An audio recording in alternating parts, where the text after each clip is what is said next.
요한복음 14장 1절부터 우리 6절 말씀입니다. 다 같이 우리 한 목소리로 합독합니다. 너희는 마음에 근심하지 말라. 하나님을 믿으니 또 나를 믿으라. 내 아버지 집에 거할 곳이 많도다.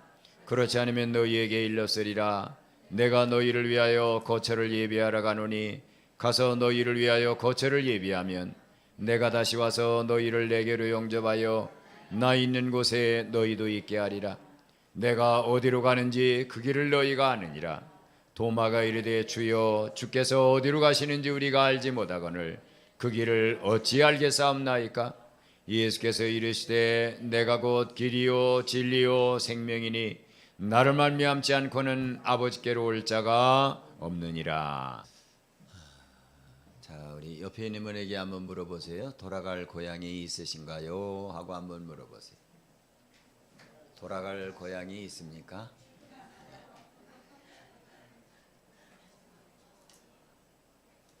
제가 우리 일부 예배를 인도하면서 한번 고향에 대해서 여쭤봤어요. 그랬더니 어떤 분은 남원, 또 어떤 분은 제주, 또 어떤 분은 고흥, 또 어떤 분은 인천, 이렇게 각기 고향이 다 틀리더라고요. 우리가 1970년대만 해도 아주 그 진 풍경 중에 하나가 있었죠. 추석이나 설 명절이 되면 사람이 손에 뭐를 들고요? 선물 보따리를 들고, 그리고는 어디로 향해요?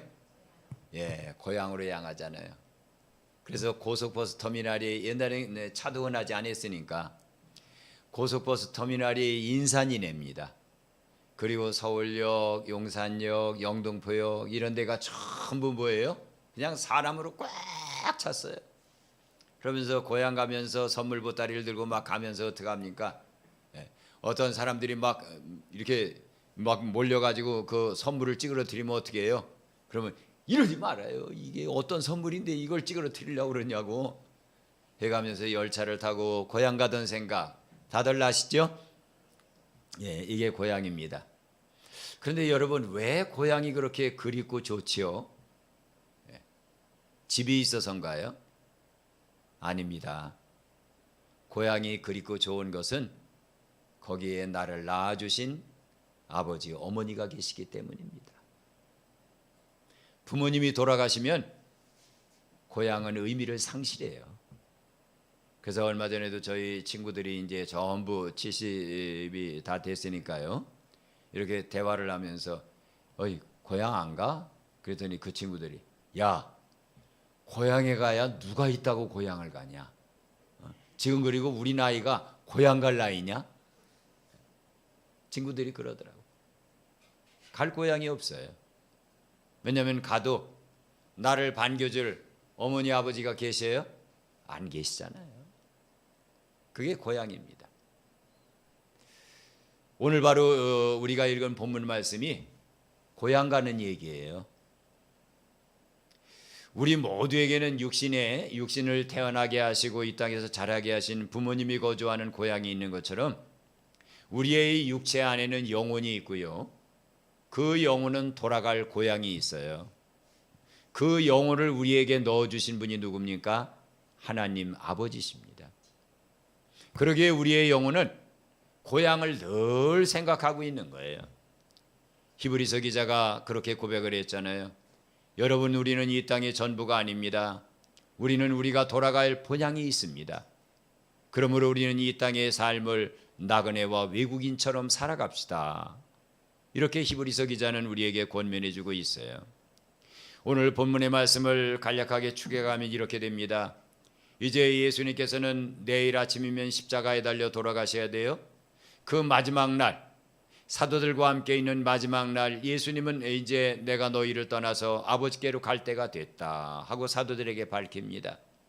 즉 예수님이 떠나온 고향을 가셔야 되는 거예요. 그런데 예수님이 가시는 고향길에는 아주 아픈 계곡이 하나가 있고 언덕이 하나가 있습니다. 그 계곡이 바로 겟세마네 동산이고 그 언덕이 바로 골고다 언덕입니다. 겟세마네 동산이라고 하는 언덕을 넘어 또 그것보다 더 아픈 골고다 언덕을 넘어야 예수님이 떠나왔던 그 고향집, 아버지의 집을 향해 가야 돼요. 그때 사도들은 근심이 가득했어요. 왜냐하면 예수님과 함께 있어도 그들은 멸시를 받고 천대를 받았는데 이제 예수님이 훌쩍 그들을 떠나가시면 어떻게 되느냐 말이에요. 이 제자 공동체는 어떻게 되느냐 말이에요. 그래서 근심이 그들 안에 가득했습니다. 오늘 14장 말씀은 예수님께서 근심에 쌓인 제자들에게 첫마디 하시는 말씀이에요. 다 같이 고백해 봅니다. 너희는 마음에 근심하지 말라. 하나님을 믿으니 또 나를 믿으라. 이렇게 예수님은 14장을 시작하셔요. 14장을 시작하시면서 왜 우리가 하나님을 믿고 예수님을 믿는다는 게 무슨 의미고 또 하나님을 믿고 예수님을 믿기 때문에 우리가 마음에 왜 근심하지 않아야 되는지 하는 이유를 예수님은 요한복음 14장에서 네 가지로 말씀하고 있습니다. 첫째는 예수님께서 떠나시는 것이 영원한 이별이 아니라는 사실이에요. 천국의 사도들과 영원히 살 집을 마련하기 위해 떠나시는 것이고 그 집을 마련하고 나면 예수님은 다시 오셔서 사도들을 예수님이 거주하는 그 집에 예수님이 마련해 놓으신 그 집에 살 수 있도록 데려가기 위해 다시 오신다는 사실입니다. 예수님이 골고다 언덕을 거쳐 부활의 아침을 거쳐서 하나님 나라 본향, 예수님의 본향이 거기니까요. 거기에 가신 것은 예수님 혼자 하나님 보좌 우편에 앉아서 살려고 가시는 게 아니에요.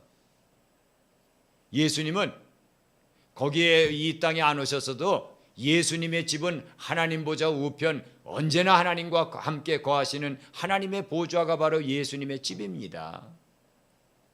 예수님이 왜 이 땅에 오셨고 예수님이 왜 이 땅을 떠나 다시 하나님 나라로 가셔야 됩니까? 그것은 바로 우리 때문이에요. 집을 잃어버린 우리들, 우리가 언제 집을 잃어버렸습니까? 하나님께서 아주 잘 지어놓은 집이 있었어요. 우리에게는 그게 에덴 동산입니다. 그런데 마귀의 미혹을 받아서 우리는 그 집에서 쫓겨나고 말았어요. 집을 잃어버린 사람들이 되고 말았어요.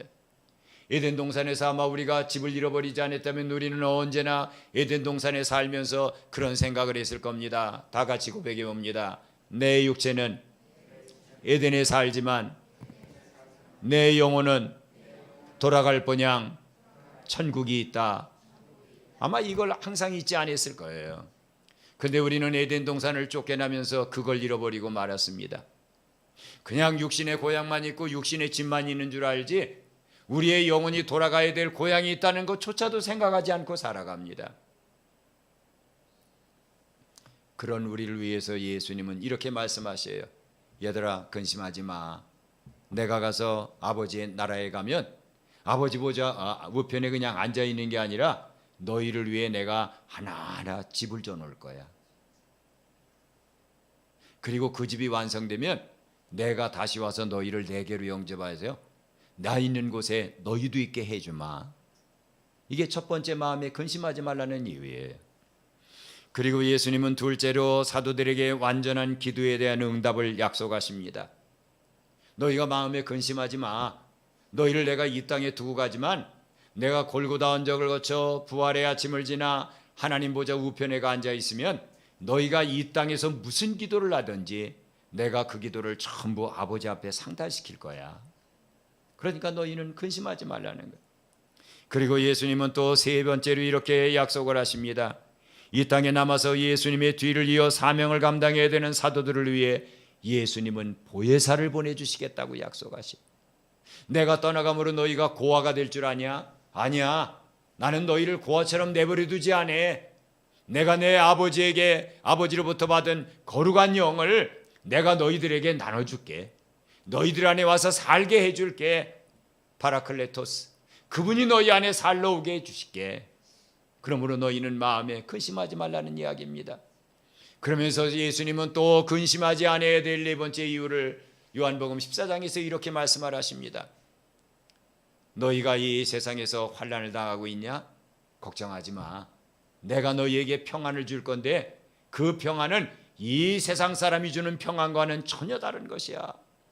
너희는 마음에 근심하지도 말고 두려워하지도 말아라. 이렇게 예수님은 네 가지를 약속하시면서 사도들의 마음속에 근심하지 말라고 하는 거예요.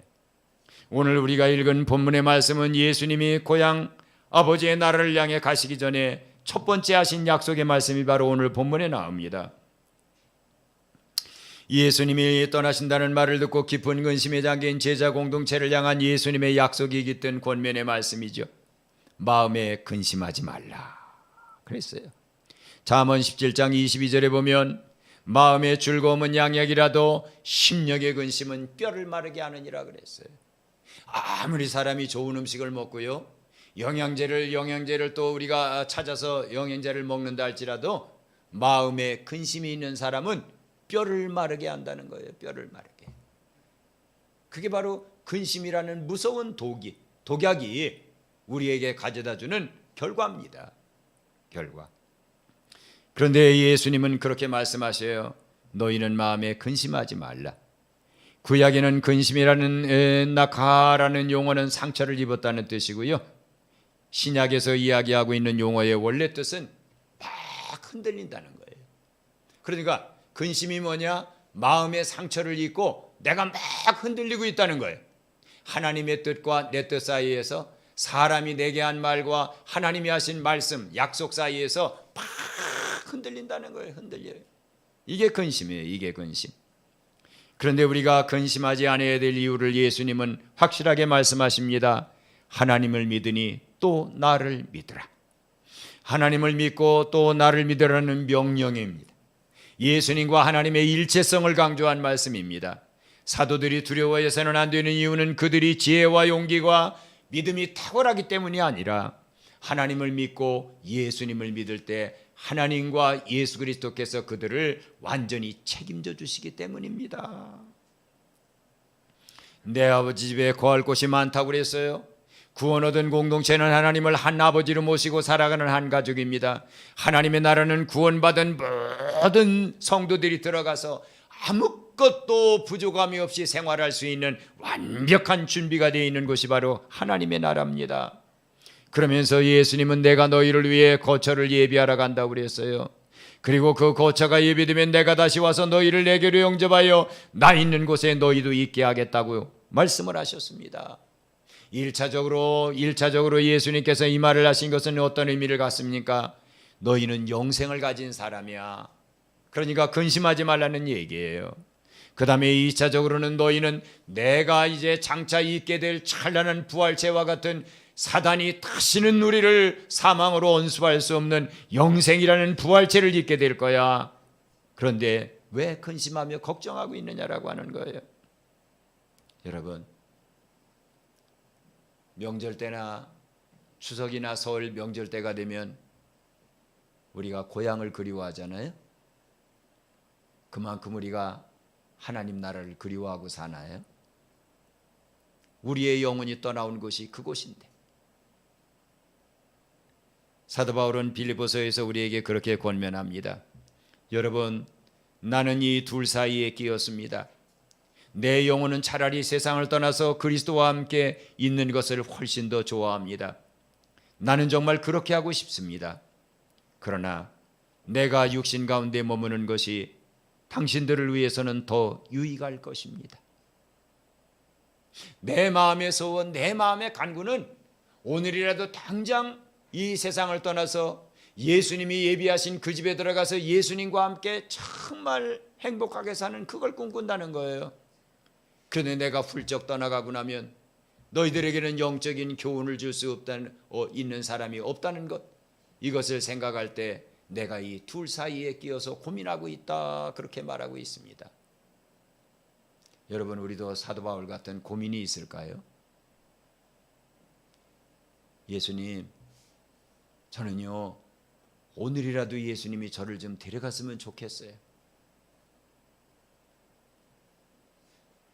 그런데 내가 이 세상에 살아야 되는 이유는 남편의 믿음을 좀 더 이렇게 키워주기 위해, 자식들의 믿음을 내가 더 키워주기 위해, 하나님, 내가 이 세상에 살아야 되는 이유가 거기에 있습니다. 우리도 바울 같은 이유를 갖고 살고 있나요? 4절과 6절에 보면 예수님은 이렇게 말씀을 하십니다. 내가 어디로 가는지 그 길을 너희가 아느니라. 도마가 이르되 주여 주께서 어디로 가시는지 우리가 알지 못하거늘 그 길을 어찌 알겠습니까? 예수께서 이르시되 내가 곧 길이요 진리요 생명이니 나로 말미암지 않고는 아버지께로 올 자가 없느니라. 그때 이제 예수님께서 가신다는 얘기를 듣고 내가 가는 길을 너희가 알고 있다라고 하는 얘기예요. 여기에 알고 있다라고 하는 말은 그냥 머리로 알고 있다는 얘기가 아니라 내가 가는 길을 너희가 지금 보고 있다는 얘기입니다. 내가 지금 너희와 얘기하고 있지만 오늘 밤이 되면 나는 겟세마네 동산으로 내 길을 갈 것이고 그 내 길을 가다가 겟세마네 동산에서 따로 다시 내 길을 골고다 언덕으로 향해 갈 것이고 골고다 언덕에서 나는 죽임을 당할 것이지만 3일 만에 부활해서 내가 나온 본향 고향 아버지의 나라로 나는 갈 것이다. 너희는 지금 그 길을 보고 있다는 거예요. 그러니까 도마가 예수님을 향해 말합니다. 예수님이 가시는 길이 어딘지 우리가 알지 못하는데 어떻게 그 길을 우리가 알고 있다고 얘기하십니까? 그때 예수님이 도마를 다정스럽게 바라보시면서 그렇게 얘기하십니다. 도마야, 내가 곧 길이야. 내가 곧 진리야. 내가 곧 생명이다. 우리는 에덴 동산에서 쫓겨나면서 길을 잃어버렸거든요. 어디로 가야 하나님 나라 가는 길이죠?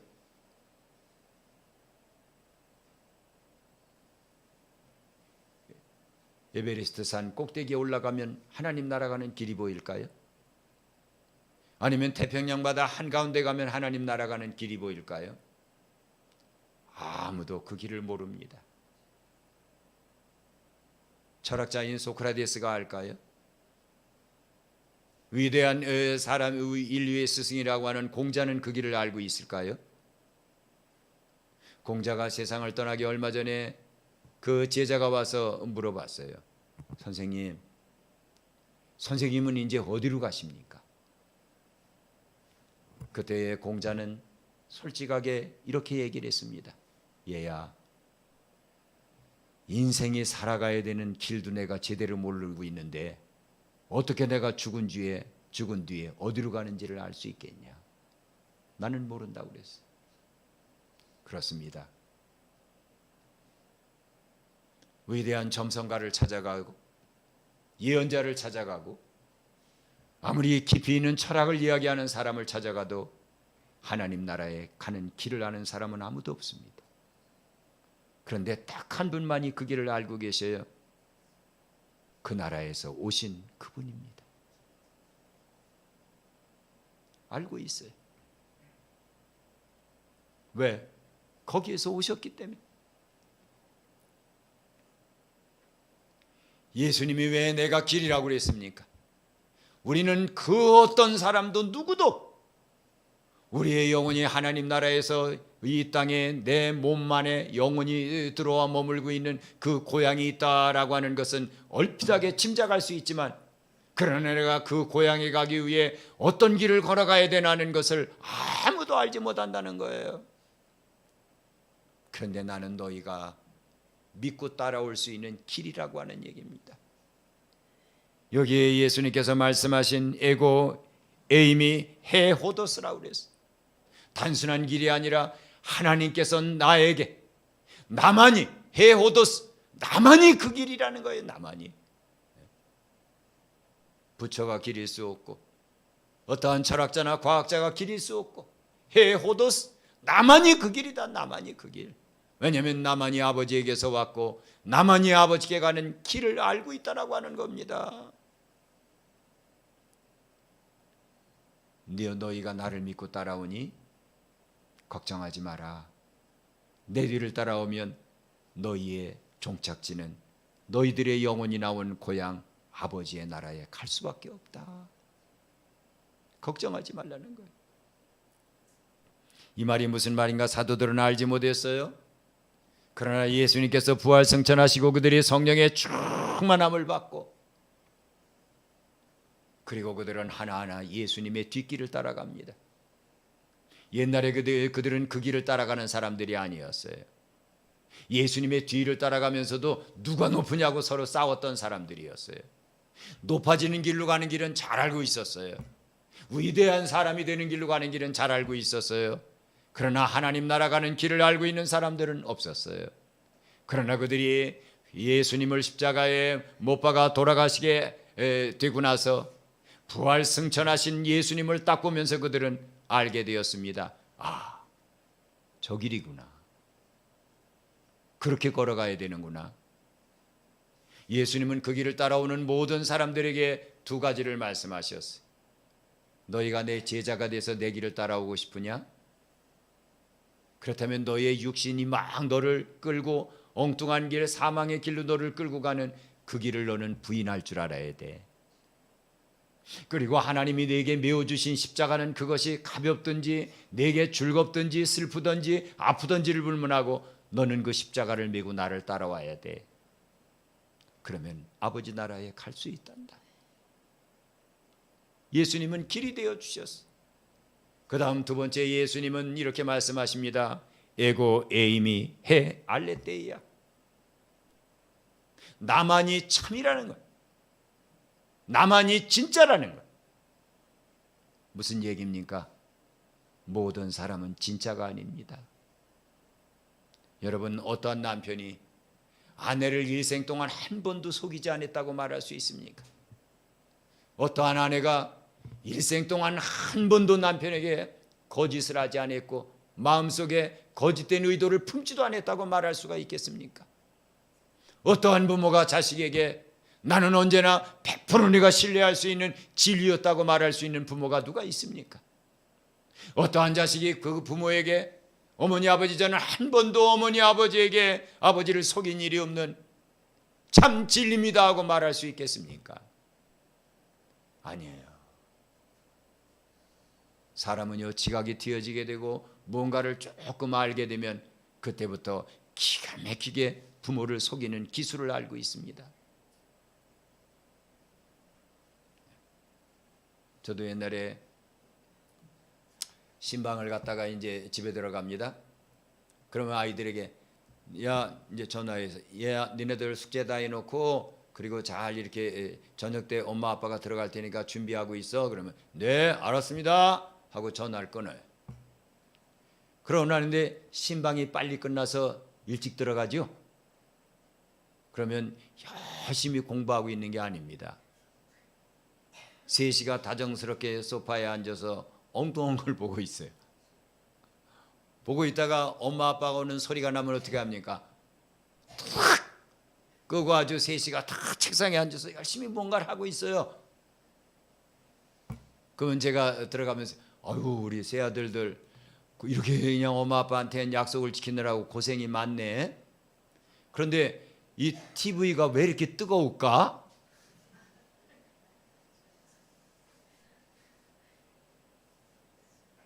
그러면 3시가 순식간에 얼굴이 빨개집니다.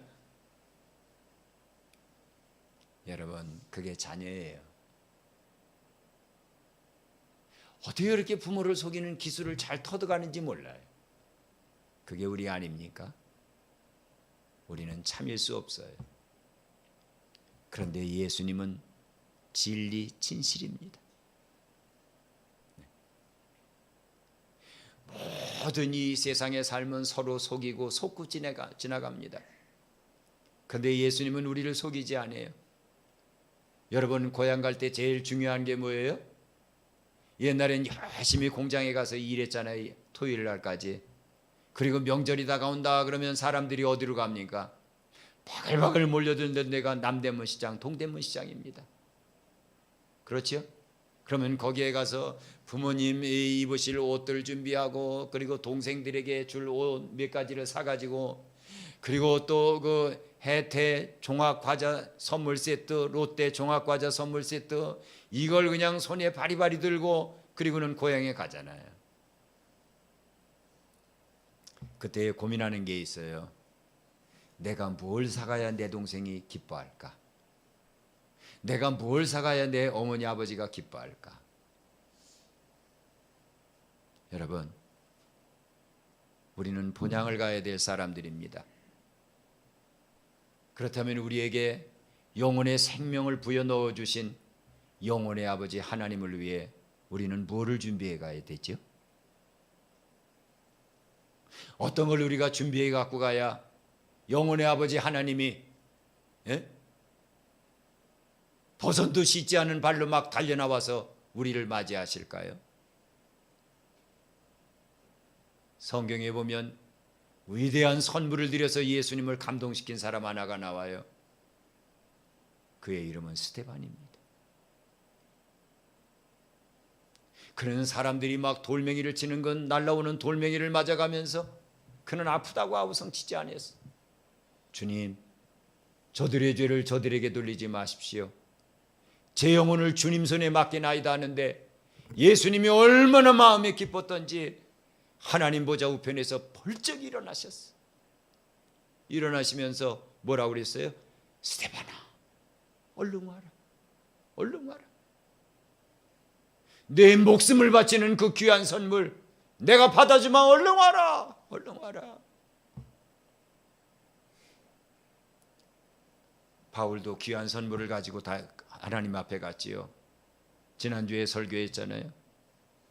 내가 선한 싸움을 싸우고 나의 달려갈 길을 마치고 믿음을 지켰다. 그 세 개의 보따리 선물을 들고 예수님 앞에 가는데 예수님이 어떻게 하신다고 그랬습니까? 그날에 주께서 나에게 주신다. 뭐를 주신다고 그랬어요? 의의 면류관을 준다고 그랬습니다. 이 땅에 우리가 삶을 산다고 다 똑같이 사는 것 아닙니다. 한 사람은 우리의 영혼의 고향 아버지가 계시는 그 나라를 향해 하나하나 삶의 하루하루가 선물을 준비하는 날입니다. 기도할 시간에 무릎을 꿇을 줄 알고요. 말씀 봐야 될 시간에 말씀을 보면서 감격할 줄 알고요. 사람에게 구제를 베푼다든지 어떠한 사람을 도와야 될 때를 알아서 그 사람에게 꼭 필요한 것을 그 사람의 손과 가슴에 안겨줄 줄 알고요. 그게 바로 진리를 따라 사는 삶입니다. 예수님은 그 진리를 우리에게 주신 분이에요. 그 다음에 예수님은 또 세 번째 우리에게 에고 에이미 헤조의 나만이 죽지 않는 영원한 생명이라고 말씀하고 계십니다. 죽지 않는 영원한 생명. 여러분, 사람은 몇 가지로 죽을 수가 있어요. 첫째로는 육신의 죽음이 있습니다.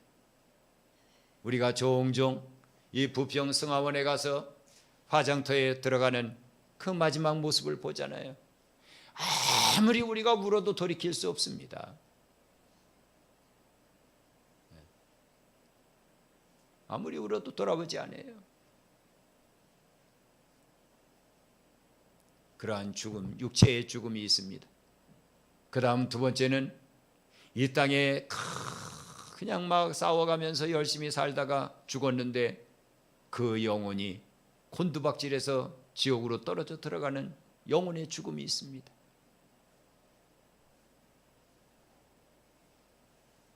그 다음 세 번째 또 다른 죽음이 있어요. 어떠한 죽음이냐면 순간순간 죽는 죽음입니다. 뭐에 의해서요? 근심에 의해 죽어요. 절망에 의해 죽어요. 사람이요, 절망을 하게 되면 기도하지 않게 됩니다. 절망하게 되면 찬송할 수 없습니다. 절망하게 되면 예배 드릴 수 없습니다. 내가 절망하게 되면 그렇게 사랑스러웠던 아내에 대한 모습도 내 안에서 그냥 절망스럽게 떠나가 버려요. 그렇게 그동안 나를 위해 수고했구나 하고 귀하게 여기던 남편의 모습도 내 마음속에서 의미를 상실하게 됩니다. 그렇게 내가 애지중지 키웠던 자식들도 내 안에서 의미를 상실하게 돼요. 그게 절망입니다. 사단은 그걸 노리고 계속해서 우리에게 사람을 통해 시험을 받게 하고 물질을 통해 시험을 받게 하면서 우리를 끌어내려 끌고 들어갑니다. 죽은 육체가 어떻게 다시 살아납니까? 지옥 가야 될 영혼이 어떻게 다시 하나님 나라에 올라갈 수 있습니까? 절망과 좌절의 깊은 골짜기에 빠져서 신음하며 아파하는 영혼이 어떻게 다시 삶을 일으킬 만한 용기를 가질 수가 있겠습니까? 그것은 오직 생명의 능력밖에는 없습니다. 그런데 그 생명의 능력을 가진 분이 누구냐? 그분이 예수님입니다. 생명, 생명, 생명. 남편은 일찍 세상을 떠났어요. 어린아이 하나에게 기대를 걸고 나는 이 아이를 키웠습니다. 그런데 어린아이가 시름시름 병을 앓더니 죽어버립니다. 나인성 과부. 절망과 좌절의 가슴을 안고 그 아들의 친구 아이들이 죽은 자기 아들을 이 어깨에 메고 그리고 나인성이라고 하는 동네의 공동묘지를 향해 그냥 올라갑니다. 속절없이 그 뒤를 따라가면서 이제 내 희망은 끝났어. 내 소망은 끝났어. 내 아들을 보내고 내가 무슨 의미를 갖고 이 세상을 산단 말인가 하고 울면서 올라가잖아요. 그때 그 과부의 어깨를 다정하게 만지는 손이 있습니다. 여자야, 울지 말아라. 이렇게 쳐다봅니다. 한 젊은이에요. 그리고 나더니 그 관을 땅에 내려놔라. 땅에 내려놓습니다. 큰 소리도 치지 않아요. 아주 자연스러운 말씀으로 그렇게 말씀하십니다. 청년아, 내가 네게 말하느니 일어나라. 그 시간 죽었던 과부의 아들이 벌떡 일어납니다.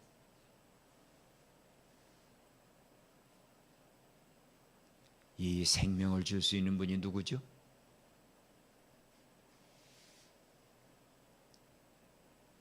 예수님을 따라다니면서 나는 언제나 수제자라고 말하고 나는 언제나 최고야 생각하고 자부심을 가졌던 그 사람, 사도 베드로. 가야바의 집에서 뺨을 맞고 발길질을 당하는 예수님을 앞에 놓고 예수님을 세 차례나 모른다고 부인하면서 깊은 절망의 구렁텅이로 죽어버리고 맙니다.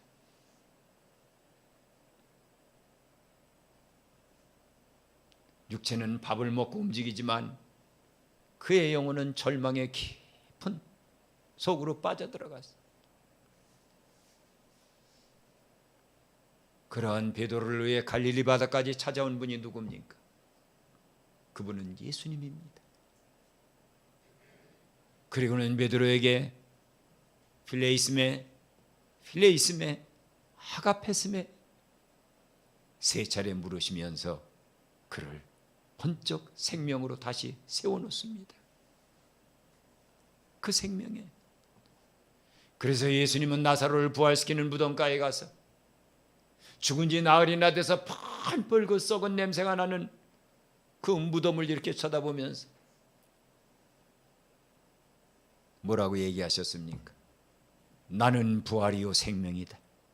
나를 믿는 자는 죽어도 살겠고 사단이 아무리 짓밟았 세상이 아무리 그를 짓밟았 그 영혼이 얼마나 깊게 절망 가운데 얼마를 지냈던을 불문하고 나는 그를 살려낼 수 있는 생명이다. 생명이다 하면서 예수님 그 죽은 지 나흘이나 되어 피부암으로 죽어서 그냥 고름과 피가 범벅이 되어 있는 시체를 향해 나사로야 나와라 하고 부르니까 죽은 자가 줄줄줄줄 끌려 나옵니다. 생명이 들어간 거예요. 생명이 들어갔어요. 여러분, 예수님은 그 생명을 갖고 계신 분입니다. 죄가 우리를 죽일 수 있어요? 사람이 우리를 죽일 수 있어요? 물질이 우리를 주눅들게 하며 죽일 수도 있습니다. 그러나 그를 다시 살아나게 하시는 생명을 가진 그분이 우리가 부르는 주님입니다.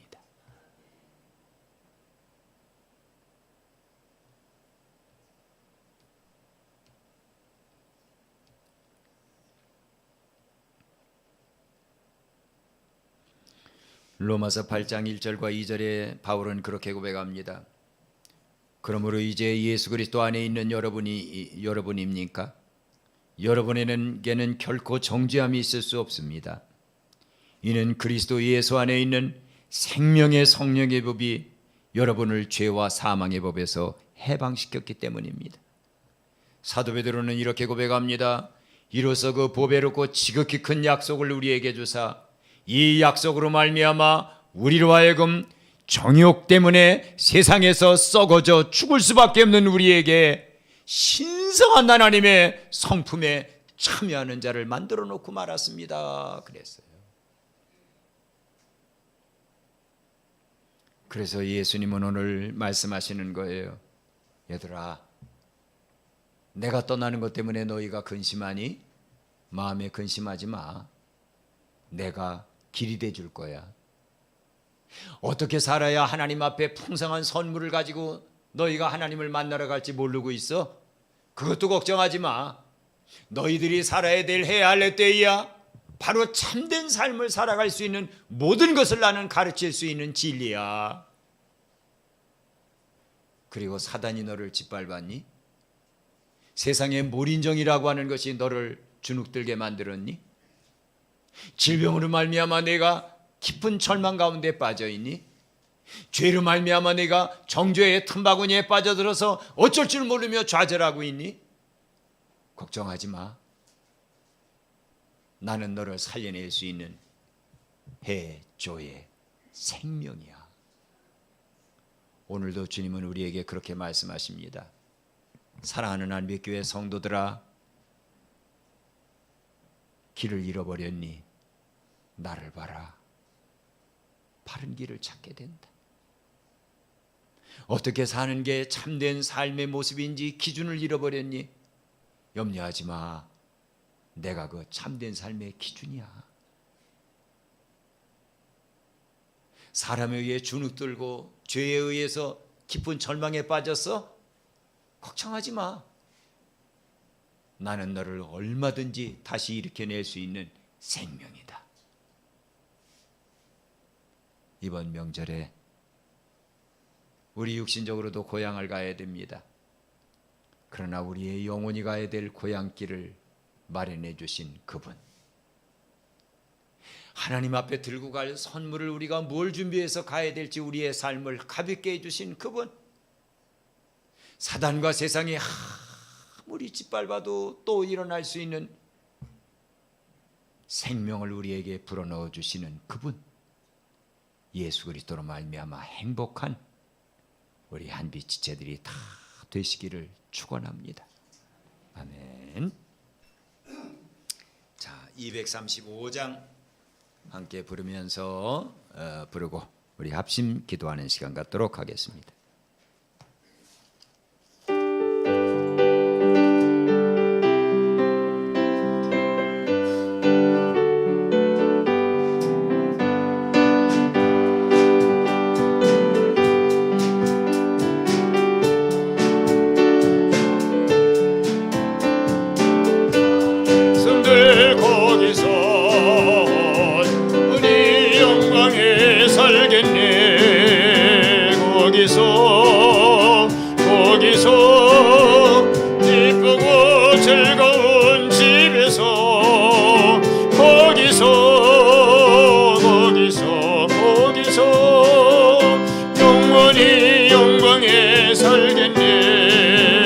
앞서간 우리의 친구들 광명한 그 집에 올라가 거룩한 주님의 보좌 찬미로 밤 즐기네.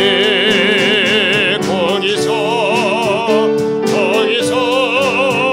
기쁘고 즐거운 집에서 거기서 찬미로 영원히 즐기네. 우리를 구하신 주님도 거룩한 그 집에 계시니 우리도 이 세상 떠날 때에 거기서 기쁘고 즐거운 집에서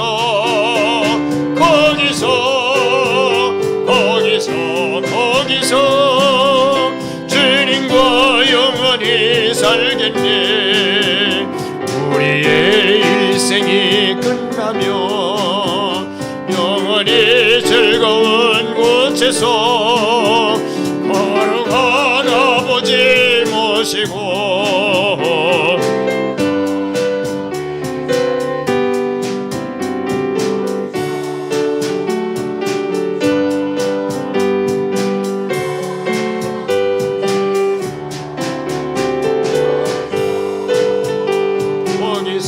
거기서 기쁘고 즐겁게 살겠네. 아멘. 우리 함께 우리 반주에 맞춰서 기도하겠습니다. 이 앞에서 늘 함께 드리던 우리 장로님, 그리고 우리 권사님들, 집사님들, 또 우리 앞서간 사모님, 우리는 반드시 만납니다. 반드시 만납니다. 예수님 안에서 다 만납니다. 그날을 생각하면서 하나님, 이 땅에 너무 애착을 갖고 거기에 취해서 살지 않게 해주세요. 우리는 본향을 찾는 나그네 외국인입니다. 본향을 바라보면서 살게 해주세요. 결단하는 기도 한 3분여간 드리도록 하겠습니다. 주님 한번 부르고 기도합니다. 주님,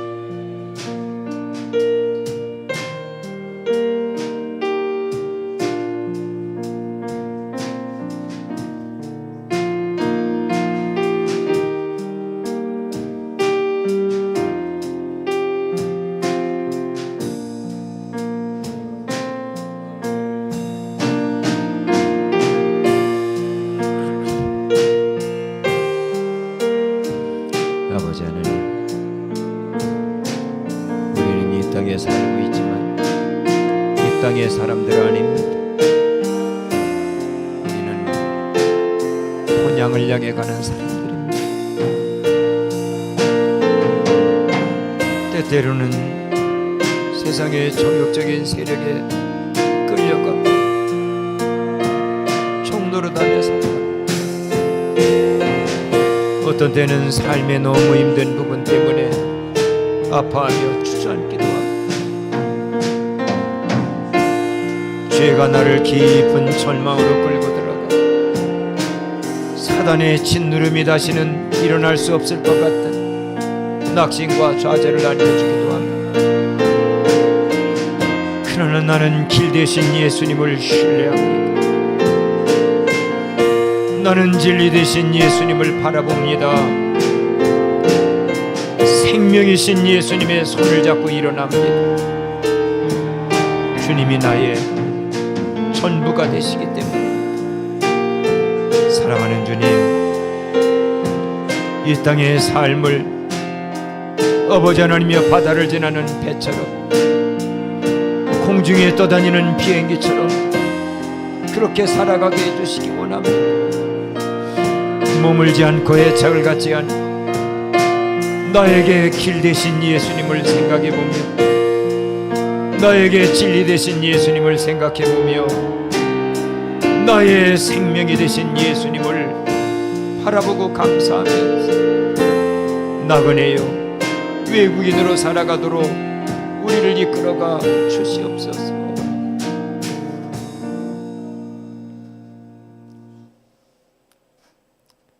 이제는 아버지의 나라에 우리의 집을 짓고 우리가 번향 땅에 영원히 살 수 있도록 길과 진리와 생명이 되어 주신 오직 한 분, 예수 그리스도의 은혜와 아무것도 아닌 티끌인 우리를 하나님에 대한 생각조차 인식조차 없이 하나님의 마음을 아프게 하며 살아온 우리임에도 불구하고 우리를 그리스도의 피로 씻기시고 그리스도의 살로 거룩하게 만들어 우리를 영원히 본향에 살게 하시는 하나님의 그 사랑하심과, 얘야 길이 보이지 않니? 주님이 내 길이야. 방향을 잡을 수 없니? 주님이 내 진리야. 사단이 너를 짓누르고 세상이 너를 아프게 해서 주저앉아 있니? 예수님이 내 생명이야. 주님의 손을 잡고 일어나라고 우리를 격려하면서 위로해 주시는 성령 하나님의 교통감화하심이 오늘 설명절을 앞에 두고 예배에 참여한 우리 모두 위에, 그리고 우리가 나팔을 불어 살려야 될 귀한 영혼들 위에 이제로부터 영원토록 함께 계실지어다. 아멘.